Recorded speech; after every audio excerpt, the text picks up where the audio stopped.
horsepower, backed by around 490 pounds-feet of torque, delivered with brutal immediacy. The throttle didn't build power, it unleashed it. With the right launch, the Hemi Cuda could hit 60 miles per hour in about 5.6 seconds. For the early 1970s, those numbers were not normal. They were terrifying. What made the Cuda especially dangerous wasn't just the horsepower, it was how little help the driver had. No traction control, no stability systems, just rear-wheel drive, massive torque, and a chassis that demanded respect. The car could feel stable when cruising, but under hard throttle, the rear end could step out instantly. Even experienced drivers had to treat it like a loaded weapon. Then the world changed. Emissions rules tightened, fuel prices rose, and the muscle era started collapsing. Cars like the Hemi Cuda became impossible to justify on paper and too legendary to forget. Visually, it didn't need to scream. The wide stance, shaker hood, and aggressive proportions already said enough. Inside, the cabin was simple and functional because this car's personality wasn't about comfort, it was about intimidation through capability. Coming next is one of those factory builds that made insurance companies panic. 9. 1969 Dodge Charger Daytona. Air doesn't care about horsepower, it cares about shape. And in 1969, Dodge built a car that treated the wind like an enemy.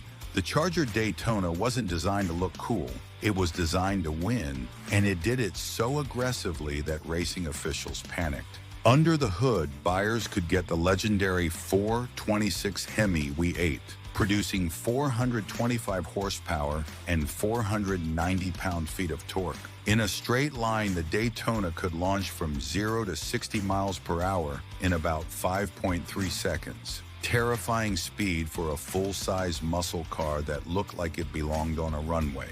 The reason was pure aerodynamics. The massive rear wing wasn't for style, it stabilized the car at high speed. The long nose cone reduced drag and kept the front end planted.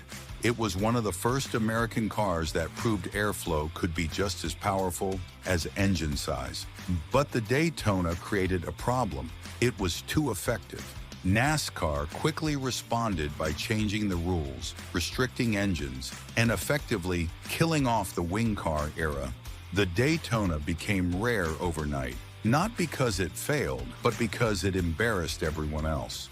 Today, it's one of the most valuable muscle cars ever built. Not because it's pretty, because it's proof that once Detroit built a street-legal car that scared an entire sport into rewriting history. Drop a like if you respect old-school horsepower, and subscribe because the next lineup is even wilder. 8. 1969 Mustang Boss 429. Some cars were built to be driven. This one was built to be approved.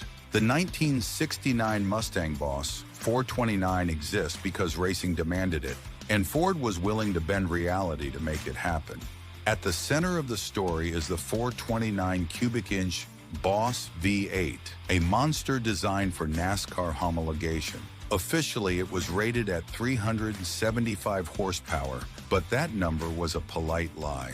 Real output was widely believed to be over 500 horsepower with the right tuning. Torque sat around 450 pounds-feet, delivered through a rear-wheel drive layout that made the car feel more like a weapon than a Mustang.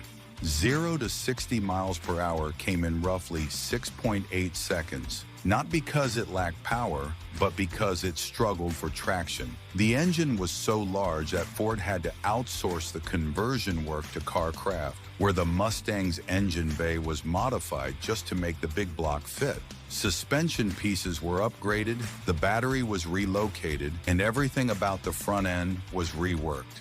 The real reason it became legendary is what happened next. Insurance companies, emissions laws, and shifting regulations made cars like this impossible to justify. Today, it's not remembered as the fastest Mustang. It's remembered as the Mustang